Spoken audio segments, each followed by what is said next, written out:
Boxing day 2004।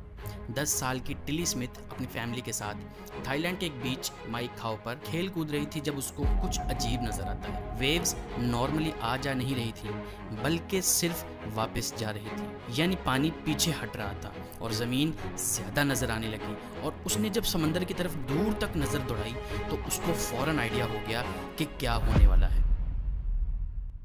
बीच पर उस वक्त जितने भी लोग थे वो बहुत ही खतरनाक सिचुएशन में थे। अब टिल्ली थी तो सिर्फ 10 साल की छोटी सी बच्ची, लेकिन उसने अपनी जियोग्राफी की क्लास में सुनामी की निशानियां पढ़ रखी थी। वो फौरन अपने पेरेंट्स को कहने लगी कि उनको यहाँ से जाना चाहिए, लेकिन एक 10 साल की बच्चे की बातों पर भला कौन ध्यान देता है। उसके फादर ने उसकी बातों पर यकीन नहीं किया, लेकिन टिल्ली की गट फीलिंग ने उस दिन कई 100 लोगों की जान बचाई। उस दिन आने वाला सुनामी दुनिया का सबसे जानलेवा सुनामी था और एक एस्टिमेट के मुताबिक तकरीबन 2,30,000 लोग इस सुनामी का निशाना बने। टिल्ली अपनी जगह पर ही खड़ी रही और देखती रही जैसे जैसे पानी पीछे रिस्क रहा था। उसकी जियोग्राफी की क्लास, जिसमें उसका टीचर एंड्रयू केर्नी ने पूरी क्लास को सिर्फ 2 हफ्ते पहले ही एक पुरानी वीडियो दिखाई थी कि कैसे एक सुनामी ने 1946 में हवाई में तबाही मचाई। अब थाईलैंड में बीच पर खड़े हुए जब उसको साइंस दिख रहे थे, उसको यकीन हो चुका था इस बात का, और यहाँ पर झाग भी वैसे ही बन रही थी बियर वाली। टिल्ली फौरन अपनी माँ की तरफ लौटी और जोर से चिल्लाने लगी कि सुनामी आने वाला है, लेकिन उसकी माँ ने भी उस पर यकीन ना किया। यहाँ तक कि टिल्ली की बात का उससे कोई रिएक्शन तक ना दिया। लेकिन टिल्ली ऐसे चुप नहीं बैठ सकती थी। वो अपने पेरेंट्स पर जोर जोर से चिल्लाती रही कि वो यहाँ से चले जाएं। वो बार बार कहने लगी, मामा प्लीज यहाँ से वापस चलें। I said there's definitely going to be a tsunami and my mum didn't believe me, she didn't react. And so she just kept on walking and my dad sort of believed me, and Holly, my sister, was getting really scared, so she ran back to the pool. टिल्ली को इतना insist करते देख उसके father को हैरानी होने लगी। वो फौरन लाइफ गार्ड्स और स्टाफ के पास गया और कहा कि गाइज, शायद आपको मेरी बात बहुत अजीब लगे, लेकिन मेरी बेटी को ऐसा लग रहा है कि सुनामी आने वाला है। कुछ देर के बाद बीच को खाली करवा दिया गया और सबको होटल लॉबी में भेज दिया गया। टिल्ली की माँ स्मिथ को बिल्कुल भी समझ नहीं आ रही थी कि उसकी बेटी ने क्या नोटिस कर लिया है, तो ध्यान ना देते हुए वो अकेली बैठी रही यहाँ तक कि सब चले गए। इतनी देर में सब देखते हैं कि एक 9 मीटर की पानी की वेव दूर से उनकी तरफ आती है बहुत तेजी के साथ। ये देखते ही उसकी हालत खराब हो गई।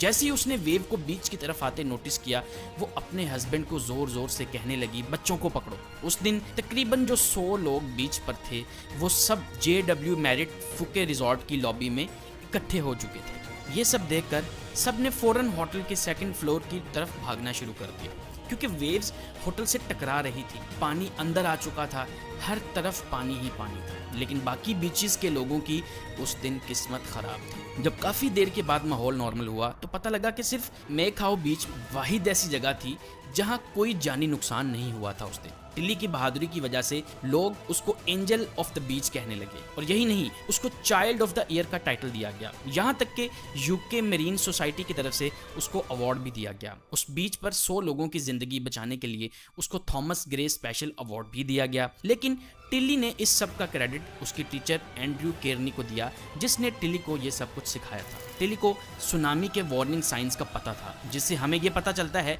कि सुनामी कैसे आता है। असल में सुनामी लहरों के मजमूए को कहते हैं जो पानी में आता है किसी बड़े शिफ्ट से, खास तौर पर जब अर्थक्वेक आता है या वोल्केनो फटता है पानी के नीचे। अगर आप पानी में छोटा सा पत्थर भी फेंकेंगे तो जहां पर स्टोन गिरता है वहां से कुछ वेव्स तो बनती हैं। सुनामी असल में जापानीज वर्ड है जिसका मतलब है हार्बर वेव, यानी जमीन के हिलने से बनने वाली पानी की लहर। दूसरी तरफ अगर टिल्ली को सुनामी के वार्निंग साइंस का ना पता होता तो उस दिन बीच पर मौजूद लोगों को और उसकी फैमिली को वो दिन बहुत मुश्किल होता। अब सुनामी के साइंस की बात करें तो कुछ साइंस हैं जिनका आपको पता होना बहुत जरूरी है, खास तौर पर अगर आप बीच पर जाते हैं। सबसे पहले और सबसे वाजिया साइन जो किसी भी सूरत मिस नहीं हो सकता वो है अर्थक्वेक। खास तौर पर जब एक अर्थक्वेक ज्यादा देर तक रहे और आप बीच पर हों तो समझ जाएं कि सुनामी बन चुका है और कुछ लम्हों की देर के बाद वो बीच पर होगा। इसी तरह समंदर के अंदर इरप्शंस होने से भी सुनामी बन सकता है, जिसमें कोई अर्थक्वेक जैसी निशानी नहीं होती और ये सुनामी खामोशी से किनारे की तरफ बढ़ने लगता है। अगर आप किनारों से पानी को पीछे जाता देखें तो समझ जाएं कि सुनामी आ रहा है। टिली ने फौरन ये चीज नोटिस कर ली थी। जैसे ही सुनामी ने किनारों से पानी खींचना शुरू किया तो पानी पीछे जाने लगा और छोटी छोटी वेव्स की तरह वापस नहीं आ रहा था। ये वो वक्त होता है जब आपको सबको बता देना चाहिए कि जितना जल्दी हो सके ऊंची जमीन पर पहुंचें, और अगर साथ में आपको समंदर से बहुत ही शोर आने लग जाए अचानक तो समझ जाएं कि बहुत बड़ी वेव आपकी तरफ आ रही है। जैसे आपको छोटी वेव्स का साउंड सुनाई देता है वैसे ही बड़ी वेव्स का बहुत ज्यादा शोर होता है, और ऐसी सूरत हाल में आपको फौरन सबको बता देना चाहिए कि वो खुद को सेफ्टी में ले सके। आखिरी साइन थोड़ा सा अजीब है लेकिन ये भी बहुत इंपॉर्टेंट है। पानी में अगर आप किसी तरह का भी चेंज नोटिस करें, जैसे खामोश समंदर में अचानक हलचल होने लगे, ये सबसे बड़ी निशानी है कि अब जितना जल्दी हो ऊंची जमीन पर चले जाएं। टिली को भी किनारों से दूर जाता पानी ही दिखा था। समंदर के किनारे पर सी फोम बन जाना एक नॉर्मल चीज होती है, लेकिन अचानक चेंजेस आ जाना